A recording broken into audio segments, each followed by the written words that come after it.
Бид та бүхэнд 2019 онд хэрэгжүүлсэн аюулгүй ажиллагааны чөлөөлөгч аяны хүрээнд хийсэн ажлуудаа танилцуулж байна. Бид уг аюулгүй ажиллагааны санаачлагаар дамжуулан нийтдээ 7500 хүнд хүрч ажилласан байна. За өнгөрсөн оны 11 сард бид нар мэдээс сурснаа бусдаагаа бол хуваалцъя гэдэг үүднээс Хамбогд сум дээр аюулгүй ажиллагааны өдөрлөгийг бол зохион байгуулсан. Уг өдөрлөг маань маш амжилттай зохион байгуулагдсан учраас нийт одоо ажилтнуудынхаа дунд байсан мэддэг чаддгаа бусдаа хуваалцъя, олон нийт рүү хандсан ажил хийе, олон нийтийн аюулгүй ажиллагааны мэдлэгийг, туршлагыг илүү сайн нэмэгдүүлье гэсэн энэ хүсэл эрмэлзлүүдийг бид нар нэгтгээд 2019 онд уг ажлаа бол үргэлжлүүлэхээр төлөвлөсөн. Ингээ хоёр баг маань цаашаа хамтарч Дорнод, Заамар, Ховд, Улаанбаатар тус нэлээд томхон одоо үйл ажиллагаанууд дээр аюулгүй ажиллагааг сурчлах, аюулгүй ажиллагааны элч хөтөлбөрөөр хэрэгжүүлэхээр зорин ажилласан. Тэгэхээр бидний 2019 онд хамтдаа хэрэгжүүлсэн энэ ажил маань 3 одоо үндсэн зүйл дээр тулгуурлаж хийгдсэн гэж би хардаг.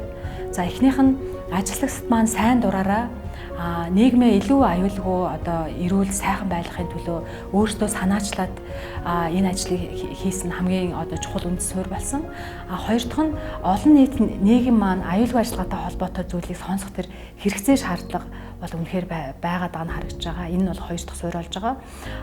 Гурав дахь нь төрийн байгууллага болон бусад олон улсын байгууллага, бизнесийн холбоод гэх мэтлэн олон байгууллагатай энэ 2019 оны ажлыг хамтарч хийсэн гурав дахь одоо үндэс суурь болж байгаа маа. Энэ соёлынхаа хөтөлбөрийнхаа хүрээнд ч гэсэн бид манлайллын олон сайхан сургалтуудыг явуулдаг. Тэгээ энэ сургалтуудаа бид нар зөвхөн өөрийнхөө одоо дотоод ажилтнуудад явуулаад зогсохгүй бас гадны байгууллагуудад өөрсдийнхөө туршлагуудыг хуваалцахыг хүсдэг л дээ. Тэгээ бид нар одоогийн байдлаар бол 10 гаруй Монгол байгууллагуудад энэ манлайллын сургалтаа явуулаад байна.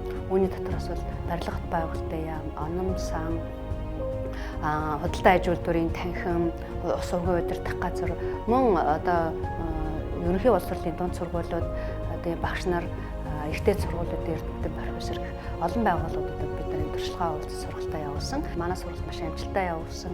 Бид нар бас олон хүсэлт ирсээр байгаа энэ сургалтыг цааш нь явуулаач гэдэг. Бид нар ч гэсэн боломжийнхаа ирээр энэ сургалтыг цааш нь явуулна гэсэн төлөвлөгөөтэй байгаа.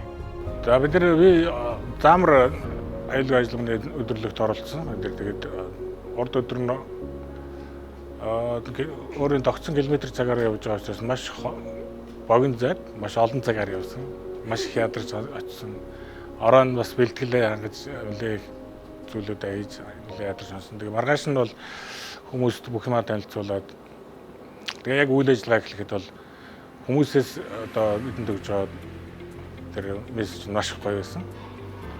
Маш их зүйлийг дайвалгаа хүүхдүүд оролцож байгаа хүүхдүүд нь бол өөр жинхэнэ биширсэн гэх үү.